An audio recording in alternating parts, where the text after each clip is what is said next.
Welcome to our deep dive into the power and the money.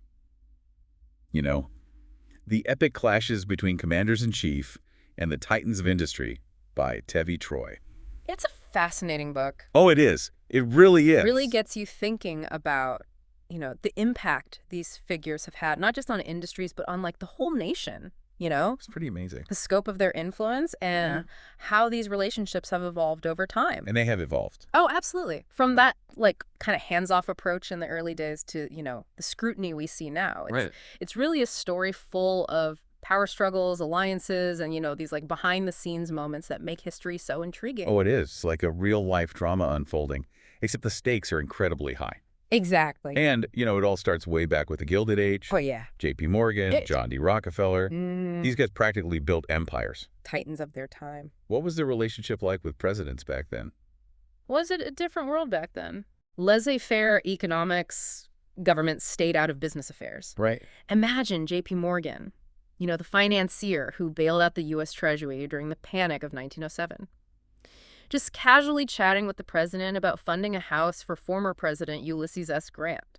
Wow. It sounds almost quaint compared to the high-stakes battles we see today. Can't even imagine. Right. But even in that era of, so-called hands-off government cracks were starting to appear. Like the government was a sleeping giant slowly starting to flex its muscles. Oh, for sure.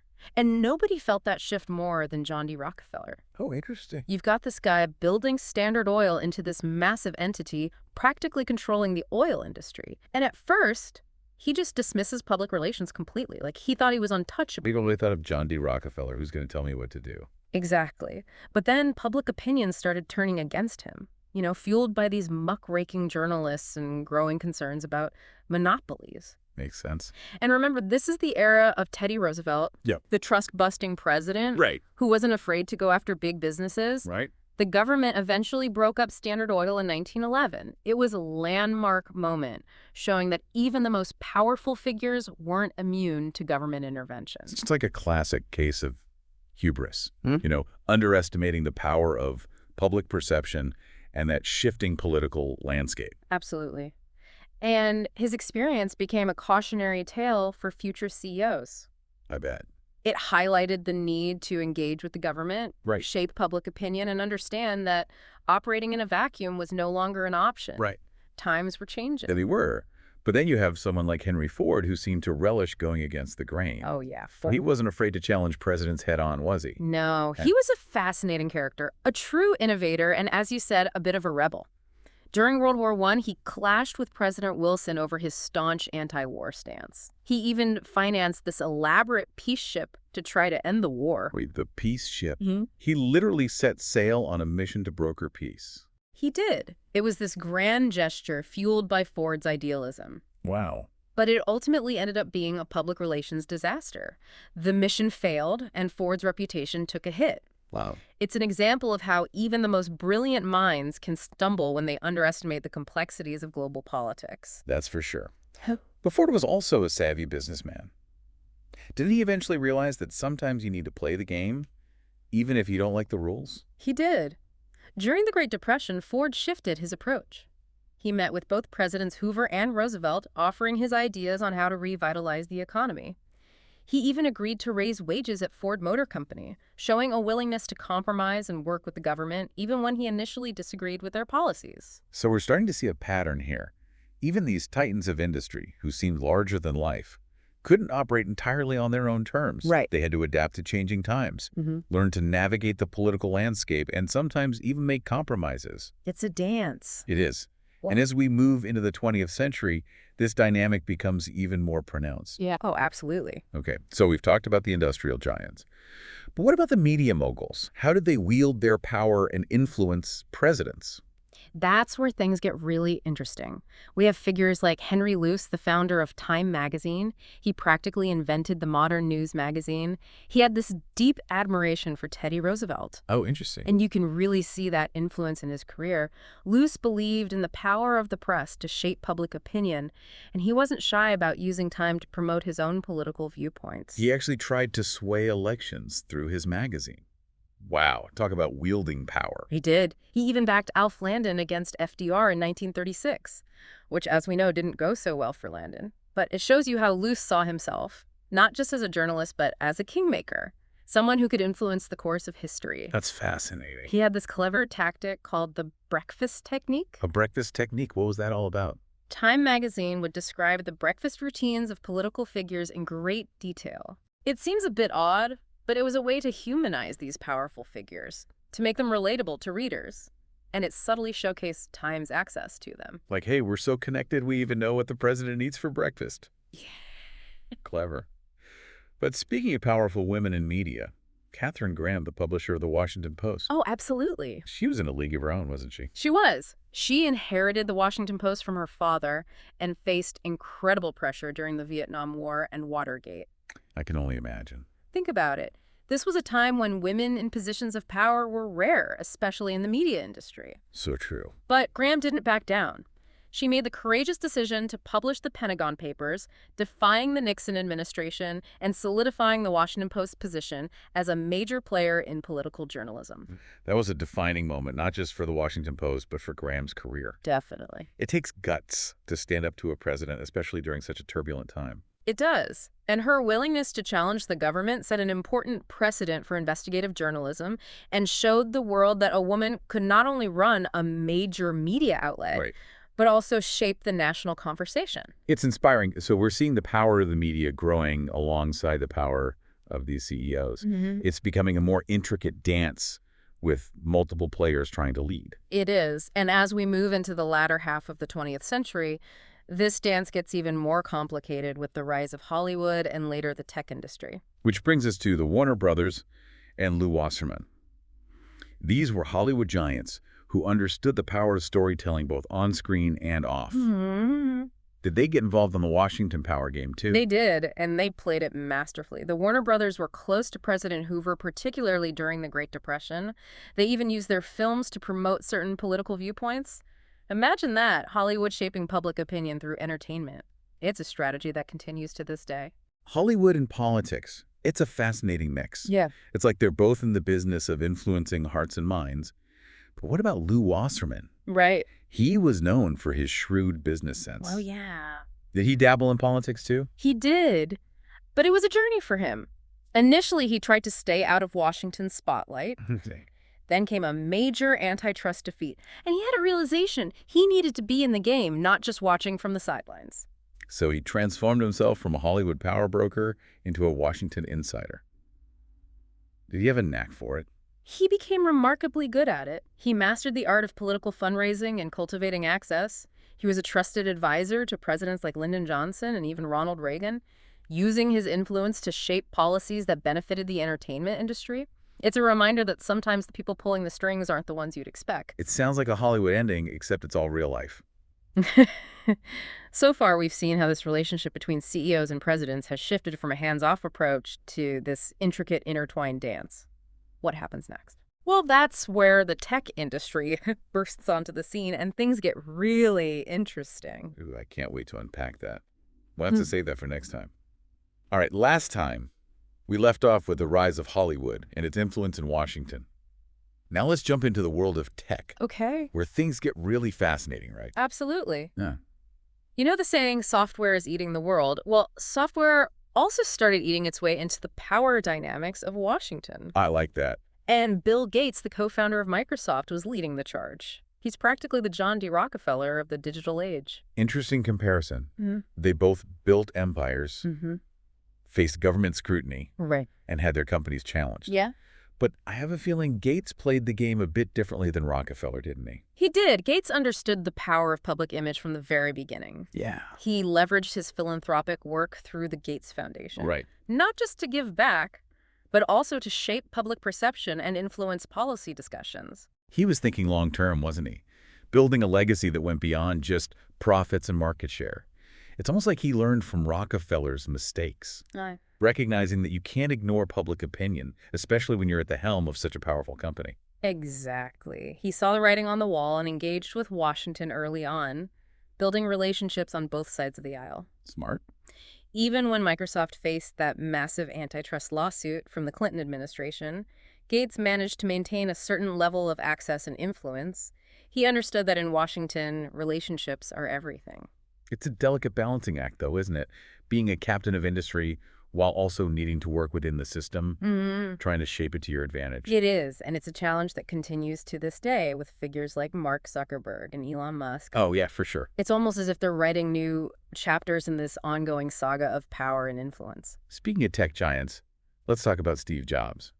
He seemed to take a very different approach to Washington than Gates, almost like he was operating in a different universe. Jobs was a fascinating case. He had this laser focus on product development and a famous disdain for bureaucracy. He pretty much ignored Washington, and somehow he got away with it. That's wild, especially considering how much power the government has over the tech industry, from regulations to antitrust laws. How did he manage that? It speaks to Jobs' unique personality and his almost mythical status as a visionary. He created products so compelling, so revolutionary that even the government couldn't ignore them. He was one of a kind. He was in a league of his own. But his successor, Tim Cook, has taken a more pragmatic approach, hasn't he? He has. Cook seems to understand that in today's world, tech companies can't afford to ignore the political landscape. He's testified before Congress, met with presidents from both parties, and waded into complex policy issues like privacy and encryption. He's definitely more of a Washington player than Jobs ever was. He is. It's a sign of the times, really. Yeah. As technology becomes more intertwined with our lives, the tech industry has realized that it needs a seat at the table in Washington, not just to protect its interests, but also to shape the conversation around how technology is governed and regulated. Okay. So we've got the tech titans making their marks in Washington, but what about the media landscape? Right. It was evolving rapidly alongside the tech industry, wasn't it? It was. Think about someone like Rupert Murdoch, a media mogul who built a global empire. He's had a long and, let's say, complicated relationship with presidents, going all the way back to John F. Kennedy. He understood the power of media to shape narratives and influence political outcomes. And he wasn't shy about using his platforms, particularly Fox News, to promote his own political views. You could argue that he played a key role in the rise of partisan media, which has had a huge impact on our political discourse. It's fascinating how media and politics have become so intertwined, almost like two sides of the same coin. Absolutely. It's a dynamic that continues to this day, with media outlets often reflecting and amplifying existing political divisions. But it's not just about news and opinion. We've also seen the rise of figures like Oprah Winfrey, who went from being a beloved talk show host to a cultural icon with significant political influence. Oprah's endorsement of Barack Obama in 2008 was a pivotal moment. It showed the power of celebrity and the growing influence of media figures in shaping political outcomes. And she hasn't been afraid to speak her mind on political issues, even when it means alienating some of her audience. It's like the lines between entertainment media and politics have become increasingly blurred. They have, you're right. And this brings us to the modern era where these relationships are even more fraught with challenges and complexities. It feels like the stakes are higher than ever, doesn't it? With social media playing such a huge role in shaping public opinion and political discourse, it's like everyone's in the game now, not just the CEOs and presidents. Exactly. Take someone like Jamie Dimon, the CEO of JP Morgan Chase. He's had to walk a tightrope between being a leader in the financial world and navigating the political landscape during a time of immense economic turmoil and populist anger towards banks. He's been outspoken at times, hasn't he? Criticizing both the Obama and Trump administrations, while also trying to maintain a working relationship with those in power. It can't be easy trying to please everyone while also staying true to your own beliefs. No, it's not. He's faced pressure from all sides. Some urging him to take a stronger stand against certain policies, others accusing him of being too cozy with the establishment. It's a tough spot to be in, especially when you're trying to lead a major financial institution through turbulent times. And then there's Mark Zuckerberg, who's become almost synonymous with the challenges of big tech. Oh, yeah. Facebook's role in the 2016 election. Right. Data privacy issues, the spread of misinformation. It's all put him in the hot seat, hasn't it? Zuckerberg has gone from being this tech wonderkin to a lightning rod for criticism. His relationship with Washington has been rocky, to say the least. He's been called to testify before Congress, grilled by lawmakers, and accused of everything from undermining democracy to profiting off of user data. It's a reminder that these tech giants now wield immense power, and their decisions have far-reaching consequences for our democracy and society as a whole. It's almost like they've become too big to control, which is a scary thought. It is, and the debate over how to regulate these companies is only going to intensify in the years to come. It's a complex issue with no easy answers, but it's one that we need to grapple with as a society. After all, the future of our democracy and our economy may depend on it. That's a sobering thought. So we covered a lot of ground, from the robber barons of the Gilded Age to the digital titans of today. What are some of the key takeaways from all these stories? What's the thread that connects them all? One thing that jumps out is how the relationship between business and political power has become increasingly intertwined over time. What was once a relatively hands-off approach has evolved into a complex web of regulations, lobbying, and media influence. It's almost like a constant dance with each side trying to lead. And the rise of technology has only accelerated this trend, hasn't it? It's like a whole new game now, with new rules and new players. Absolutely. The tech industry in particular has disrupted traditional power structures and created new challenges for both CEOs and presidents. It's a rapidly evolving landscape, and it's more important than ever to understand the dynamics at play between these powerful forces. So where do we go from here? What does the future hold for these relationships? That's the million-dollar question. As technology continues to advance at an unprecedented rate and global challenges like climate change and economic inequality become more pressing, the relationship between business and government will only become more crucial.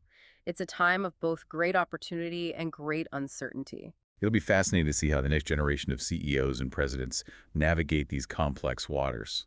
It's like we're on the edge of a new era, and the choices they make will have a profound impact on all of us. One thing is for sure. The decisions they make will reverberate throughout society, shaping the world we live in and the future we inherit.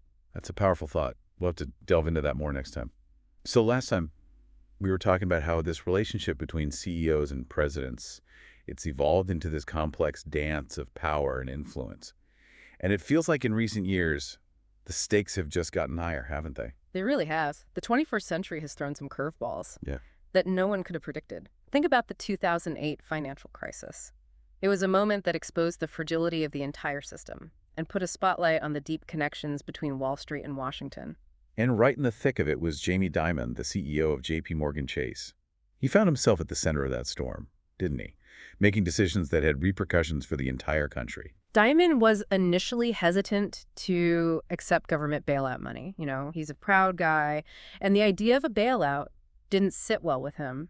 But ultimately, he recognized that it was in the best interest of the country, and frankly, his own bank. It was a tough call, but it cemented his position as a key player in Washington. It takes a certain kind of leader to navigate a crisis of that magnitude. It's not just about business acumen. It's about understanding the political landscape and making decisions that affect millions of people. Exactly. And Dimon continued to be a vocal advocate for the financial industry throughout the Obama years. Even when he disagreed with certain policies, he wasn't afraid to speak his mind, which earned him respect, but also put him in the crosshairs at times. Then came the Trump era, and things got even more interesting. It was almost like a whole new playbook was needed for CEOs trying to navigate that administration. You're telling me, remember when Dimon joined Trump's Strategic and Policy Forum? There was a lot of talk about CEOs having a direct line to the president, being able to influence policy from the inside. But as Trump's presidency unfolded, it became a very different story. It felt like CEOs were walking on eggshells, trying to maintain a working relationship with the administration, while also dealing with pressure from their employees, customers, and the public at large. It was a tough spot. Dimon ended up resigning from that forum after the Charlottesville rally. It was a highly publicized move, and it sent a clear message that some things are more important than access to power. It was a turning point, I think, for CEOs trying to figure out how to navigate that particular administration. It definitely showed that corporate America wasn't willing to blindly follow the party line. Right. It also raised questions about the role of CEOs in speaking out against injustice, even if it means jeopardizing their business interests. Speaking of moral dilemmas, let's talk about Mark Zuckerberg and Facebook. I mean, talk about a company that's been in the hot seat. Oh, yeah. Facebook's role in the 2016 election, the Cambridge Analytica scandal, the spread of misinformation. It feels like Zuckerberg has been constantly battling one crisis after another. It has been a wild ride. And his relationship with Washington has been, well, let's just say complicated. Complicated is putting it mildly. He's gone from being this tech visionary to being grilled by lawmakers, accused of everything from undermining democracy to invading our privacy. He's had to testify before Congress, answer tough questions, and try to convince the public that Facebook is a force for good. It's been a rough ride. It has, and it's highlighted a crucial question. How do we regulate these tech giants? They have so much power. They influence our lives in so many ways. And yet they're not elected officials. It's uncharted territory. And it's going to require a lot of thoughtful debate and careful consideration to figure out the right approach. You're right. We're grappling with fundamental questions about free speech, data privacy, the role of algorithms, and the impact of social media on our society. It's a messy, complex issue, but it's one we can't afford to ignore. The stakes are just too high. Well said. So we've talked about a lot of different figures and eras today, from J.P. Morgan to Mark Zuckerberg. What are some of the key lessons that emerge from these stories? What should people keep in mind when thinking about the relationship between CEOs and presidents? One thing is clear. The old playbook doesn't work anymore. In the past, CEOs could operate behind the scenes, using lobbyists and campaign contributions to influence policy. But the world has changed. It's more transparent now, isn't it? Much more so. The 24/7 news cycle, social media, everyone has a voice and a platform. It's harder for these power players to stay hidden in the shadows. Exactly. CEOs are under a microscope now. They're facing pressure from all sides, their employees, customers, investors, and the public. And silence is no longer an option. They need to be much more strategic, transparent, and accountable for their actions. And sometimes they need to be willing to take a stand, even if it means going against the grain or challenging the status quo. It's a different world, and it requires a different kind of leadership. Absolutely. It's not just about maximizing profits anymore. It's about understanding the broader societal impact of your decisions. It's about recognizing that with great power comes great responsibility. Well said. This has been a fascinating deep dive, full of insights and thought-provoking questions. Thanks for joining us on this journey through the world of CEOs and presidents. My pleasure. And remember, the story doesn't end here. This is an ongoing saga, and it's up to all of us to pay attention. Ask tough questions and hold these powerful figures accountable for the choices they make. I couldn't agree more. And be sure to check out The Power and the Money by Tevi Choi. It's a fantastic read that offers even more insights into this complex relationship between business and political power. Until next time, keep learning, keep questioning, and keep pushing for a better future.